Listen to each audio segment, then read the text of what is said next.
tu es très très belle ce soir pour une féministe. Non mais attends, c'est parce que je me suis pas encore transformée. Non, sans rire, on nous l'a déjà faite celle-là, à une réunion un peu de boomers. Donc tout d'abord, bonsoir et merci d'être venu pour ce prix. Nous allons donc vous présenter le prix Marguerite Durand ce soir et vous accueillir ici. Et donc je laisse Anaïs nous répondre à une question qui demeure. Qui est Marguerite Durand? Eh bien, Marguerite Durand, c'est une des féministes les plus stylées du XIXe siècle. Elle était avant-gardiste et excentrique et elle a refusé de se conformer aux normes misogynes de son temps. Déjà, sur le plan personnel, elle a osé divorcer de son mari. Elle a vécu seule avec son enfant et son compagnon sans se remarier, ce qui était peu commun. Mais ce n'est pas tout, puisqu'en 1897, elle fonde le journal La Fronde, un quotidien politique dirigé par des femmes. Elle défend le droit de vote et d'élection pour les femmes, et elle fonde la Bibliothèque féministe de Paris. Mais elle est aussi très proche de la cause animale, puisqu'on la considère comme une des premières écoféministes de son temps, même si elle avait une lionne comme animal de compagnie. Et une autre question demeure. Pourquoi le prix Marguerite Durand?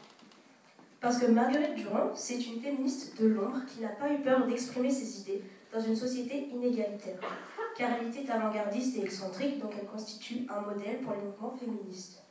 Aussi, ce prix adopte son nom pour rendre hommage à cette féministe française pionnière, mais hélas trop méconnue. Il nous tient également à cœur de donner la parole à celles et ceux qui n'osent pas souvent la prendre et qui ont des idées à défendre. Sarah, est-ce que tu peux nous expliquer les modalités de ce prix? Bien sûr, alors ce prix est co-organisé par Mauvais Genre et Aix-Loquence. Donc cette première édition se tient à l'échelle d'Aix-en-Provence.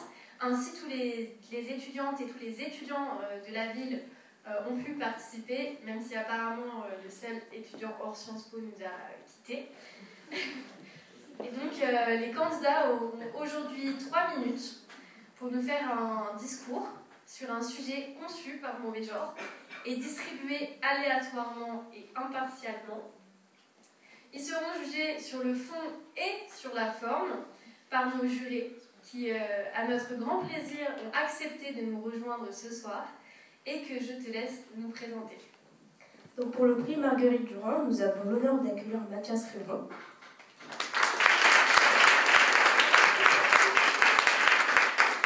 Monsieur Révon, vous êtes docteur en droit qualifié aux fonctions de maître de conférence en droit public et chargé d'enseignement à Sciences Po Aix et à la faculté de droit et de sciences politiques d'Aix-Marseille. Vous soutenez votre thèse à Aix-en-Provence en 2021, intitulée « L'indétermination du statut du peuple en droit constitutionnel, réflexion à partir des tensions entre référendum et état de droit ». Suite à cette thèse, vous recevez plusieurs distinctions, dont le prix Basile de la meilleure thèse en droit public et le prix de thèse de l'UMR de droit international comparé et européen. Monsieur Révon, merci d'être présent avec nous ce soir.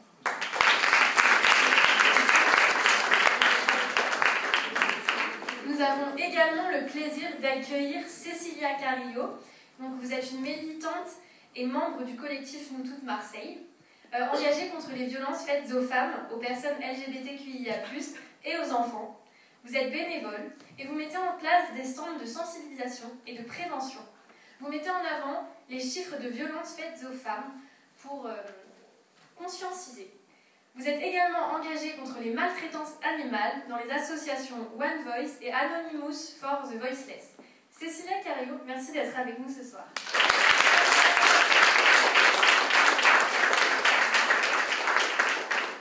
Et enfin, c'est avec grand plaisir que nous accueillons Tiffaine Danilhofer. Tiffaine, tu étais présidente et porte-parole de l'association féministe de Sciences Po Aix Mauvais Genre en 2020 et 2021. Tu as notamment coordonné la rédaction du programme commun de lutte contre les violences sexistes et sexuelles à l'IUP. Tiffaine, c'est un grand honneur de reprendre le flambeau et de t'accueillir ce soir. Et en parlant de prix, il n'y aura pas ce soir de classement, mais des distinctions qui feront office de coup de cœur et qui seront distribuées impartialement, on le répète. Donc il y aura le prix du jury, distribué par les jurys, le prix Mauvais Genre et le prix Aix-Loquence. Et il y aura à la clé une petite surprise pour les distinguer.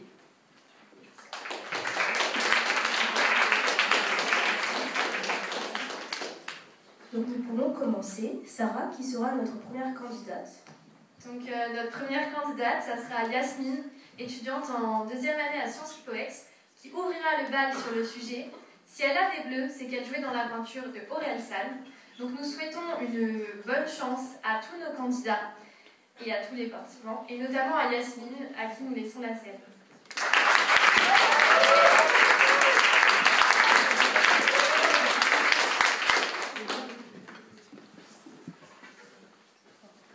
Bonsoir. Si tout va bien, rien ne va. Si la voisine crie très fort, c'est qu'elle n'a pas bien entendu, nous disait Orelsan en 2017. Si elle a du bleu sur le corps, c'est qu'elle a joué dans la peinture, que les fans chantaient en concert à tue-tête. Cependant, quand Orelsan nous parlait de violences faites aux femmes, il nous parlait également, dans sa célèbre chanson Saint-Valentin, du plaisir qu'il prend à dire à ses partenaires, je cite, « Tu seras ma petite chienne et je serai ton gentil maître ». Et pour certains, le sexisme assumé ne serait encore qu'un mythe. Mais aujourd'hui, je ne suis pas là pour vous parler d'Orelsan, ni même de rap. J'aurais pu écrire un slam, m'énerver moi aussi, mais je ne veux pas être celle qui rappe. Aujourd'hui, je vais vous parler des œillères que l'on met quand il faut parler de, vous savez, ces choses-là. Lorsque c'est pour parler de sexualité et de dégradation des femmes, les mots sont crus, voire acceptés. Mais quand c'est pour parler de viol, on préfère parler de théière et de petites tasses de thé. Mais à qui s'adresse Orelsan quand il dit « si elle a du bleu sur le corps, c'est qu'elle a trop joué dans la peinture » Eh bien, c'est à un enfant, à qui il cache la vérité, ou bien à qui il embellit la réalité. Selon moi, cela soulève la thématique de l'éducation féministe. Je me suis alors posé de nombreuses questions. Faut-il appliquer une éducation non genrée à tous les enfants? D'une certaine manière, si l'on veut détruire Monsieur Patriarcat, il faudrait passer par là. Ce serait alors la première étape pour aller vers un futur où les genres ne déterminent plus nos comportements et, je l'espère, nos oppressions subies. Cependant, n'est-ce pas là une preuve d'inconscience que de ne pas adapter l'éducation parfois en fonction du genre? En effet, les femmes sont tout de même 3 fois plus souvent victimes de violences sexuelles que les hommes. Un article de France Inter avait pour intitulé « Féminisme et éducation, un bon ménage ». En cette journée internationale des droits des femmes, comment donner une éducation féministe à ses fils et ses petits-fils? Comment leur inculquer le respect des femmes, du consentement et de leur corps? Mais alors faut-il éduquer les garçons différemment? Je pense que oui. Simplement, je considère qu'il est regrettable qu'aujourd'hui, ce soit aux femmes de faire plus attention. Au-delà de faire attention, c'est toujours aux femmes d'avoir peur. Comme si la peur nous était imposée et qu'il fallait donc vivre avec. Comme un fardeau lourd sur nos épaules dont il est impossible de se débarrasser. Il est impossible de se débarrasser de cette peur car elle est justifiée. Peur de se faire regarder, de se faire sexualiser, commenter, toucher. Peur de se faire approcher, agresser, violer. En même temps, c'est un quartier risqué, nous dirait-il. Peut-être peur d'être l'objet de fantasmes. Et ils oseraient dire « J'espère que tu as au moins eu un orgue ». En 2013, Bérangère Colli, dans Du féminisme, dans et par l'éducation, analysait l'éducation féministe des filles, écrit par Madeleine Pelletier en 1914. Elle en déduit qu'est ainsi valorisée dans le type d'éducation jusqu'ici prodiguée aux jeunes garçons et hommes l'assurance de soi-même, la liberté et la lutte contre la peur. On apprend aux garçons à lutter contre la peur et aux filles à vivre avec la peur. Alors aux jeunes garçons, je ne dirais pas de respecter les femmes comme si elles étaient absolument des déesses, parce que l'extrême n'est jamais bon, et que l'on se retrouve avec des jeunes hommes de 20 ans qui idéalisent des femmes qui ne restent quand même de simples humaines après tout. Non, je pense que dans cet espace-temps, je dirais aux jeunes garçons de plutôt se rendre compte du privilège d'être un homme dans notre société. C'est une première déconstruction qui engendre déjà, selon moi, beaucoup de conséquences, car la majorité du sexisme aujourd'hui est du sexisme ordinaire. Essayons de voir cela sous forme de pyramide. Les propos et comportements sexistes banalisent, légitiment et autorisent les étages supérieurs. Il faudrait donc prendre le problème à la racine. Ainsi, malgré la violence de ce propos, je pense qu'il faut privilégier la vérité aux enfants, et non la censure. Je dirais alors à mon enfant que non, la voisine n'a pas joué dans la peinture. Mais mon fils, tout part d'une remarque, d'une banalisation. Et si tu arrives à en déceler les racines, tu n'as pas à t'en faire. Dire qu'elle avait en main qu'une palette, c'est une femme battue, que l'on essaye encore de... Merci.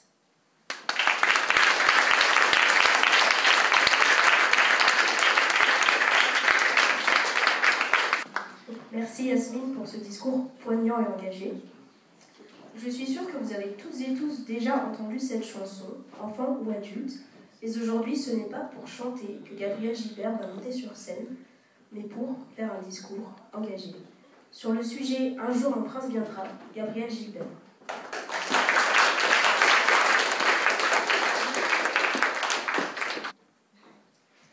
Ne vous en faites pas, je vais vous épargner la chanson.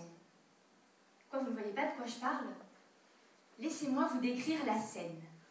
Blanche-Neige, les cheveux noirs d'œuf et la peau écarlate, les lèvres rouges et carmin, assise face à une assemblée de nains, 6 pour être précis, ronchon-boute dans son coin. Elle leur raconte de sa rencontre avec le prince, les yeux brillants et rêveurs, un sourire à faire tourner les têtes. Ah, elle est amoureuse. Et c'est d'une voix de rossignol qu'elle se met à chanter.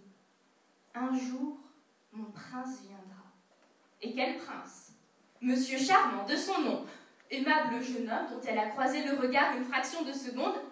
Les deux ne se sont dit mot, mais cela a suffi pour qu'elle tombe sous son charme. Il s'agit de Monsieur Charmant, après tout. Sublime désillusion, me dirait-on.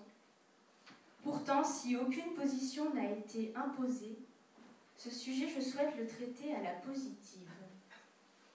Je vois déjà les regards courroucés de mes camarades, outrés que je rêve du jour où un beau prince viendra à moi. Car les hommes frappent, ils mansplainent, ils volent les idées, ils saccagent les corps, ils dominent, ils oppressent, ils tuent. Il faudrait donc s'en libérer, s'en émanciper, rendez-nous nos vies, à bas le patriarcat.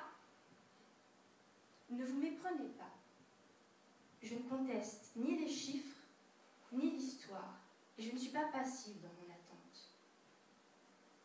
Mais quand mes traits s'useront et que la fatigue me gagnera, quand mes yeux plissés ne pourront distinguer au-delà de mon cœur, je rêve d'un compagnon de vie qui me tiendra la main sur ce chemin.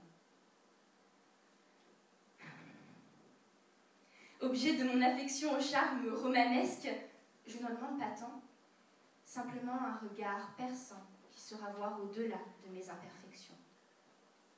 Voyez-vous, comme l'a chère bien dit une grande dame, les hommes ne sont pas une nécessité mais un luxe, comme un dessert. Mais si mon prince est la cerise sur le gâteau, il reste une cerise dans laquelle j'aimerais bien croquer. Mais Gaby, les princes ont disparu. Il est vrai qu'au sens noble du terme, il n'y a plus de prince. Mais tout comme il ne faut pas de couronne pour faire des reines, il n'en faut pas plus pour faire des princes. Pour autant, difficile de dire ce qu'un prince est, l'amour existant au pluriel. Pour autant, je peux vous dire ce qu'il n'est pas. Un prince n'arrive pas à la fin du film pour prétendre au rôle du héros. Un prince ne m'embrasse pas pour me plonger dans un sommeil éternel. Un prince ne tache pas mon corps de bleu roi. Un prince n'est ni orgueilleux ni vaniteux, il n'est ni arrogant, ni agressif, ni brut, ni borné, il n'est ni coléreux, ni cruel, ni manipulateur, ni égoïste. Mesdames et messieurs, on est inclusif ici. Revoyez vos définitions, revoyez vos conceptions. Je vous parle d'un prince, pas d'un vaurien. Alors oui, un jour, mon prince viendra. J'y crois. Impatiente de ce jour, pour autant, je ne l'attends pas.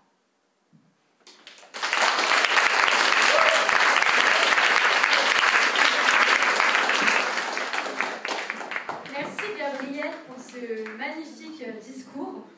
Alors le prochain sujet, c'est un sujet que vous avez sûrement toutes et tous vu dans l'actualité et qui, j'en suis sûre, a touché au cœur toutes les personnes soucieuses de l'égalité de genre et de la fin des violences faites aux femmes. Donc nous accueillons pour ce sujet Clara Perrier, étudiante en 2e année à Sciences Po Ex, sur le sujet suivant. Mais calmez-vous madame, ça va bien se passer, de notre cher Darmanin.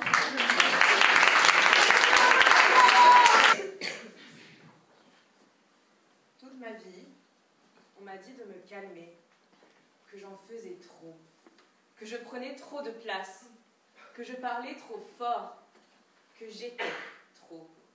Ça a commencé dès mon plus jeune âge, quand dans la cour de récré, alors que des garçons trouvaient ça drôle de soulever la jupe des filles pour voir si elles avaient leurs règles, j'ai osé me défendre de l'un d'eux.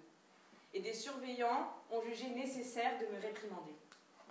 Ils m'ont alors dit cette phrase, que j'ai d'abord reçue avec l'amertume de l'injustice, puis la honte de l'erreur commise. Ce n'est pas joli pour une petite fille de perdre son calme. Cette phrase, je l'ai intériorisée, je l'ai enfouie au plus profond de moi, et elle a continué de résonner. Plus tard, quand un animateur de centre de loisirs a voulu m'initier aux choses des grands, ben je suis restée calme.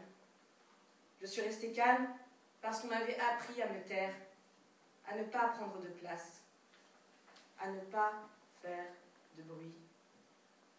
Le silence est la prison des femmes.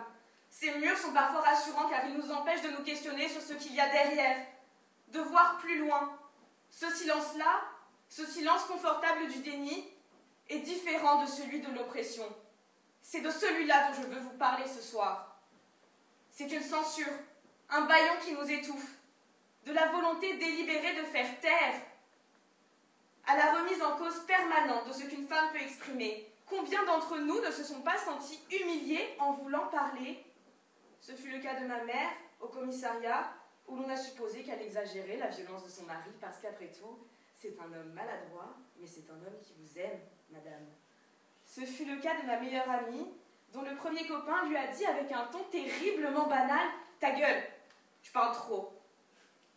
Ce fut le cas encore d'Apolline Malherbe, la journaliste à qui Gérald Darmanin a dit sur le plateau de BFM TV « Calmez-vous, madame, ça va bien se passer ». Bon, vous me passerez mes talents d'imitatrice, le fond est là, c'est ce qui compte. Et je suis là ce soir pour vous dire que j'en ai assez qu'on nous dise de nous calmer, d'être docile, poli. Il n'y a aucune raison de rester calme face à l'injustice, aucune raison de rester calme face à l'oppression, la discrimination, le harcèlement, aucune raison de rester calme face aux agressions, aux féminicides et à tant d'autres formes de violence qui détruisent des vies. Je n'en peux plus de garder mon calme. Aujourd'hui, j'ai envie de crier, d'hurler, d'évacuer toute la rage que j'ai accumulée. On me traitera d'hystérique sûrement, et je le prendrai comme un compliment, mais au moins je serai libre, libre des chaînes du silence.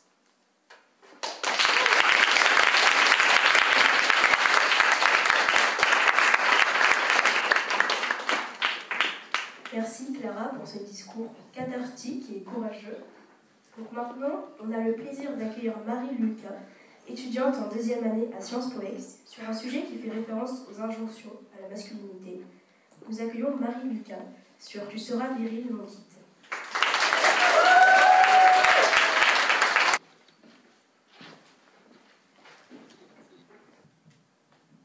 Bonjour à tous, bonjour messieurs, mesdames les jurés, bonjour le public. Avant de commencer, j'aimerais faire un petit sondage parmi l'Assemblée. Qui d'entre vous connaît Edith Despreto?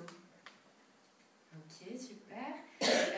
Qui a déjà entendu parler de virilité? C'est ce que ça veut dire? Et qui sait ce que c'est la différence entre virilité et masculinité? Ok, bon, on part quand même sur de bonnes bases.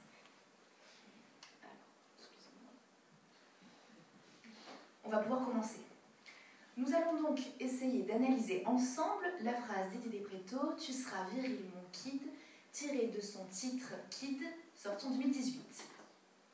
Inutile de mentionner le fait qu'outre être un auteur, compositeur, interprète français de renom, Edith Despreto a souffert durant toute sa jeunesse d'harcèlement à cause de son homosexualité. Il dénonce donc ici les injonctions faites dès son plus jeune âge sur la soi-disant virilité, sorte de deuxième peau que l'on assigne à l'homme dès sa naissance. Du mot latin vir, l'homme, la virilité est, selon le dictionnaire Larousse, l'ensemble des caractères physiques de l'homme adulte. Historiquement, ce sentiment construit au fil des âges et des sociétés s'est cristallisé sur 3 valeurs. D'abord, la force physique, puis le courage, et enfin, la puissance sexuelle. En bref, le bon gros mal alpha, et j'imagine que vous en avez tous au moins un en tête. Mais attendez, ce qui est ma foi divertissant, c'est que toujours selon le Larousse, un des synonymes de la virilité, c'est la masculinité. Le terme de masculinité existe dans la langue française depuis le XIIIe siècle. Selon certains auteurs, la masculinité se définit par la virilité, tandis que d'autres positionnent la masculinité en conflit avec la virilité. Pascale Molinier, autrice française dans Travail, genre et société, parle d'une virilité défensive et d'une masculinité créatrice. Et c'est là où beaucoup d'hommes pêchent et font l'amalgame. Non, ce n'est pas parce que tu n'es pas viril que tu n'es pas masculin. Non, ce n'est pas parce que tu t'es tatoué en police 50 sur le biceps « Je t'aime maman » que tu n'es pas un homme. Non, ce n'est pas parce que tu portes du rose et que tu as du mascara qu'on va te couper les bourses. Ne t'inquiète pas, à moins que tu fasses une vasectomie, elles sont toujours là. Car cette vision de la virilité est non seulement fausse, mais elle est également dangereuse. Elle conduit à des comportements toxiques et violents chez les hommes. Et les femmes, de leur côté, doivent subir des remarques appuyées, des regards déplacés. En effet, donc elles doivent subir tout cela et en plus des séances d'épilation chaque mois parce que monsieur n'aime pas les poils sous les bras. Alors il est temps de remettre en question cette vision de la virilité, de la déconstruire et de la remplacer par une vision plus saine et plus positive de la masculinité. Une masculinité qui accepte la vulnérabilité, qui valorise la communication et l'empathie, qui reconnaît les femmes comme des égales et qui travaille pour créer un monde plus juste et équitable pour tous. Alors Eddie, si tu nous entends, j'espère que tu n'as pas suivi l'injonction de ton père, car il n'aurait pas dû te dire « tu seras viril, mon kid », mais plutôt « essaie d'être toi-même, mon enfant ».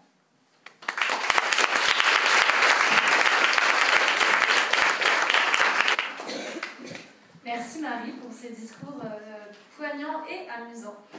Donc notre prochaine candidate, c'est Aïda Oville, sur un sujet qui est tiré d'un livre que nous vous recommandons de lire d'ailleurs, et c'est « Ces hommes qui m'expliquaient la vie ». Aïda, Bonsoir. Ces hommes qui prennent trop de place dans les transports, le manspreading, symptomatique de ce même étalement dans la société. Ces hommes qui expliquent aux femmes ce qu'elles savent souvent mieux, le mansplaining, dans un espace par les femmes davantage nécessitées. Ces hommes qui coupent la parole aux femmes, le manterrupting. En soutien à Hillary Clinton, Alice Fantôme et les femmes des jeunes communistes, je voudrais répondre « C'est bien gentil, mais maintenant laisse-moi parler ».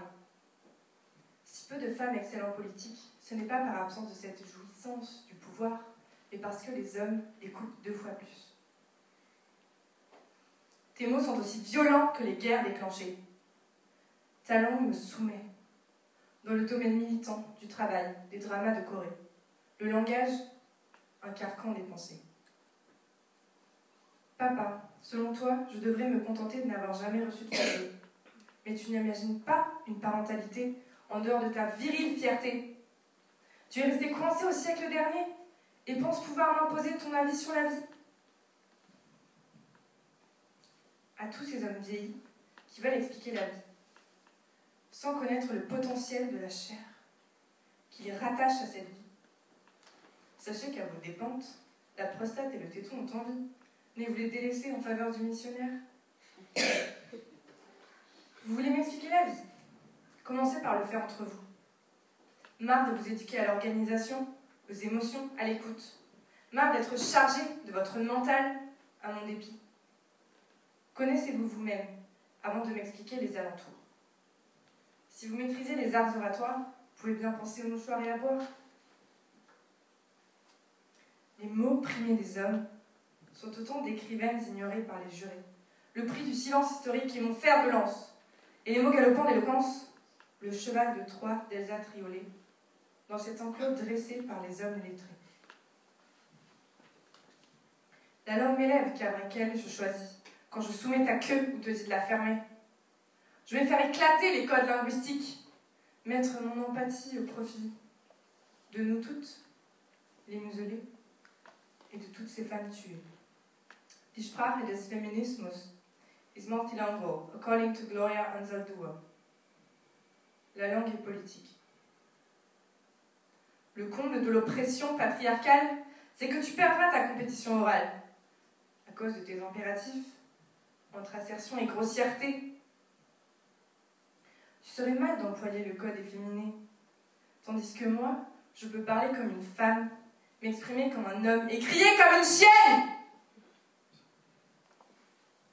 N'aie pas peur.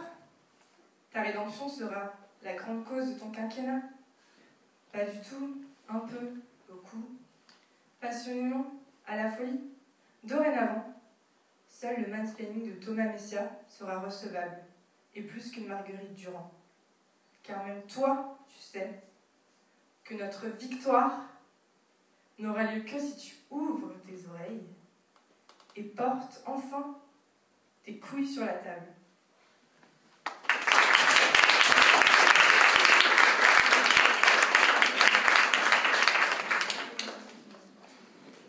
Merci Aïda pour ce discours poignant et efficace. Et maintenant, nous allons accueillir notre dernière candidate, qui est en première année à l'IEP, Ilona Bondé, sur un sujet qui, je pense, fera écho à un autre sujet qui est déjà passé. Ilona Bondé sur « Ils vécurent heureux et eurent beaucoup d'enfants ».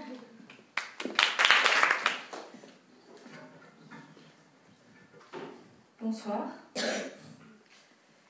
Il était une fois une délicate jeune fille qui vivait dans une charmante demeure. Depuis sa naissance, elle subissait les caprices de ses sœurs. Souvent, en contemplant la fenêtre de sa chambre, elle imaginait un monde où elle connaîtrait le grand amour, la douceur du foyer, un homme pour la sauver de cet enfer perpétuel. Un jour, après une fortuite rencontre avec un prince lors de son premier bal, ceux-ci se marièrent, fous d'amour, et eurent beaucoup d'enfants. Mais étaient-ils vraiment heureux? Est-ce le véritable but pour une femme, le mariage et la maternité? Dans l'histoire, le mariage et la famille incarnaient une norme imposée aux femmes. Ainsi, la domination masculine, omnipotente, pesait sur nos vies. Jane Austen, dans Orgueil et Préjugés, décrivait avec justesse ce statut précaire des femmes qui n'étaient ni sujets de droit ni indépendantes. Le mariage était l'une des plus grandes préoccupations de la famille. Cette pression était telle qu'elle emprisonnait la femme dans une société qui ne l'estimait pas à sa juste valeur. Xu Jin, féministe et révolutionnaire chinoise, décida à 20 ans de quitter ses enfants et son mari. Consciente de la difficulté encourue de vivre seule dans une telle société, elle militait activement pour obtenir son indépendance. En femme révoltée du système, elle adressa cette prose percutante. « Tu es enfermée comme une prisonnière. Tu ne peux raconter ce qui s'accumule dans ton cœur. Humiliée, outragée, personne ne peut prononcer un mot de compassion ou de justice. » Mais qu'en est-il du modèle actuel? A-t-il drastiquement changé? Aujourd'hui, malgré l'égalité juridique obtenue, cet imaginaire demeure dans les esprits, notamment ceux des femmes qui intériorisent malgré elles des stéréotypes de genre. Ainsi, elle se trouve paralysée. Annie Ernaux, dans La femme gelée, introduit la notion de charge mentale. Ce sentiment ressenti par la femme qui doit veiller au bon fonctionnement du foyer. En puisant dans son expérience, dans un contexte de libération des mœurs, son mari, inconsciemment, lui assigne un rôle. Quant à elle, plus rien ne l'atteint. Elle entretient sa prison. C'est une femme gelée. Il est temps de casser ce mythe. Mythe illusoire qui nous berce depuis notre plus tendre enfance. Mythe qui nous plonge dans un déterminisme sans nom. Certaines femmes, accablées par la société, se sentent enfermées dans leur vie de famille, arborant le rôle de femme au foyer. Olympe de Gouges ne disait-elle pas que le mariage était le tombeau de l'amour et de la confiance? Aujourd'hui, le patriarcat s'invite toujours au sein du couple hétérosexuel, comme en témoigne Mona Chellet dans Réinventer l'amour, où l'autrice constate une difficulté de vivre sereinement dans une relation sous l'autorité des représentations. Quant à la maternité, les femmes étaient condamnées à enfanter avant la légalisation de l'avortement. Autour de nous, ces droits fondamentaux sont bafoués. Quand le patriarcat impose, accable, incite, peut-on parler de choix? Les jouets et les couleurs qui nous sont assignés ne sont pas sans conséquence sur notre vision du monde et de nous-mêmes. Cette vision binaire de la société nous confine, entrave notre liberté et bien souvent nous impose ce vieux dicton. Ô combien peuvent les femmes se sentir obligées de s'unir et de fonder une famille, le pensant comme une norme, un événement inévitable. Ô combien peuvent les femmes se sentir jugées, condamnées par la société car elles décident de faire un choix qui ne suit pas cette norme. Car oui, le lien entre bonheur et maternité est un choix. Mais cette expression s'impose comme une histoire désirée par toutes les petites filles. De nos jours, nombreuses sont les femmes qui décident de déjouer cette fatalité. Dans un contexte de crise écologique majeure, Il est aisé de remettre en question cette vision de la société. Alors, je vous repose la question. Est-ce qu'ils vécurent heureux et eurent beaucoup d'enfants ?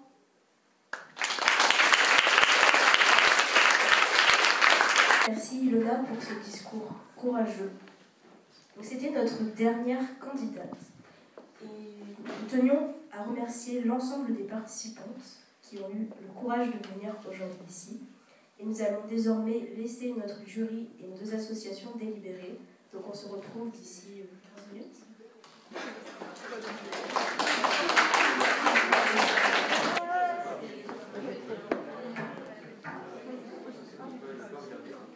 Un, deux, un, deux.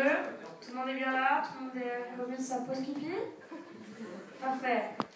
Donc, on va vous annoncer les résultats.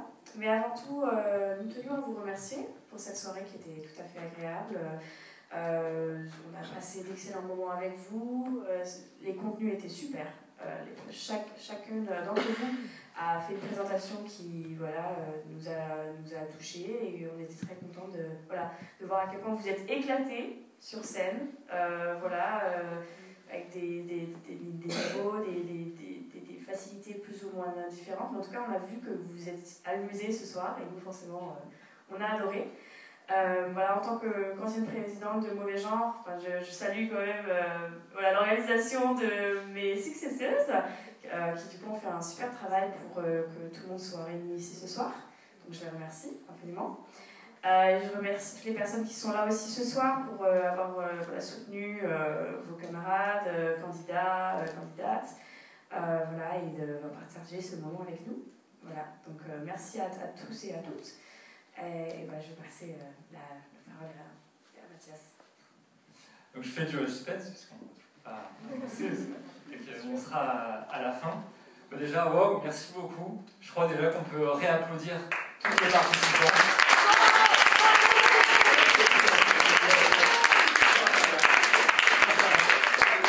Pour les anciens élèves, vous savez que du coup, les travaux dirigés, on a fait des débats. Mais alors là, c'était vraiment quelque chose.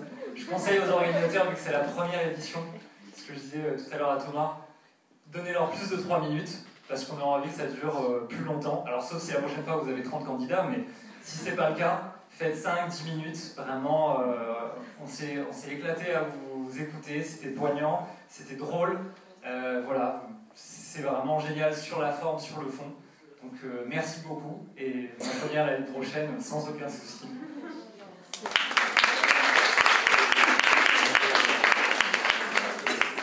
Alors du coup, après un petit peu de suspense, tous les 3 on a décidé d'attribuer le prix du coup à Clara Perrier.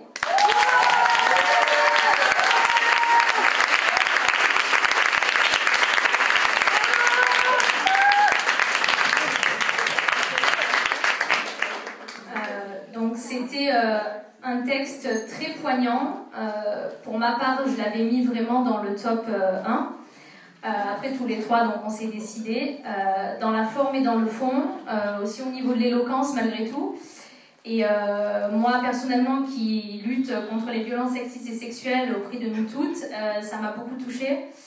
En tant que femme aussi, d'ailleurs. Et voilà, c'est pour ça qu'on a choisi celui-ci. Donc, bravo à toi et félicitations. Et bravo à toutes aussi.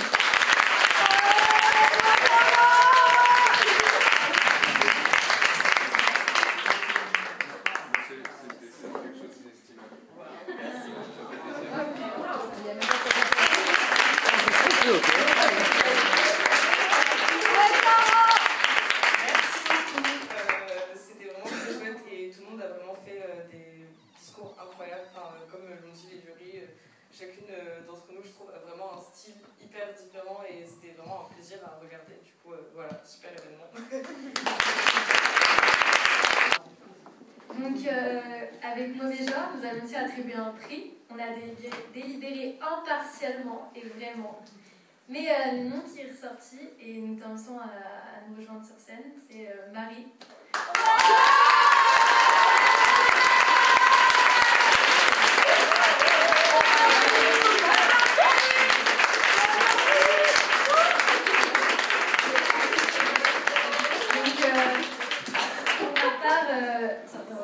Merci Gallo. Pour ma part, j'ai aimé tant le fond que la forme. Et c'était vraiment magnifique.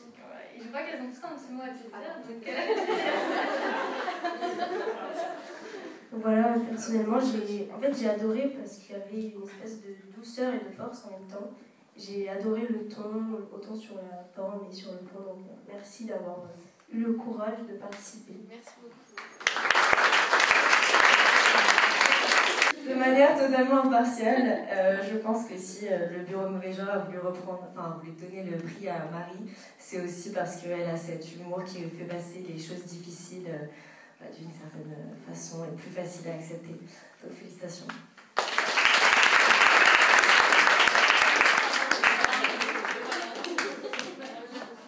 Juste avant qu'on donne le micro à Marie, on remercie quand même toutes les autres candidates, on les félicite aussi. Ça a été dur pour nous de les partager et on a aimé absolument tous vos discours qui étaient tous différents et merci à vous.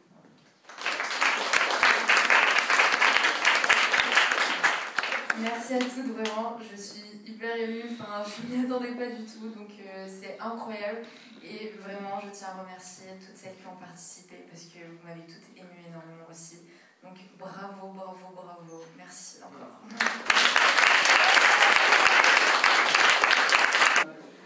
Alors déjà, moi je vous représente Aix-Loquence. Merci beaucoup d'être venus, nombreux. Et je dirais aussi que ça fait plaisir à Aix-Loquence d'organiser des événements comme ça qui parlent de féminisme, parce que c'est des sujets qui ne sont pas forcément abordés dans les concours normaux. Donc c'était vraiment un plaisir. Et moi je me suis régalée à tous vous écouter, donc voilà, c'était super, merci beaucoup.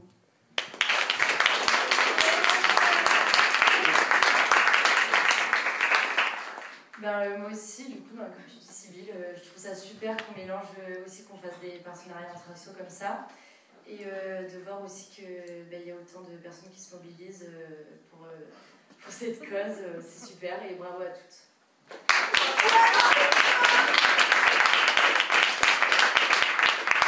Bonsoir à tout le monde, merci beaucoup. Ça m'a vraiment tenu à cœur de faire ce concours parce que c'est tout bête, mais de manière générale, dans les concours, ils sont toujours plus masculins et ça faisait longtemps que je n'avais pas vu autant de femmes prendre la parole. Donc merci à tous et voilà, un grand plaisir d'organiser ce concours.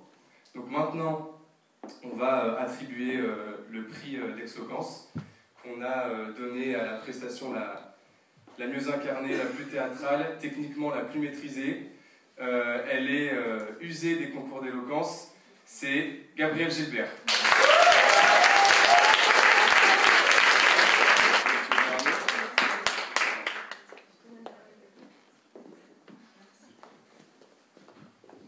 Je ne sais pas écrit les discours.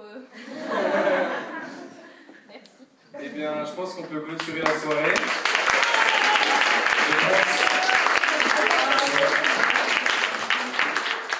Je pense qu'on a tous très envie d'aller dégommer le buffet. Alors, allons-y. Merci beaucoup.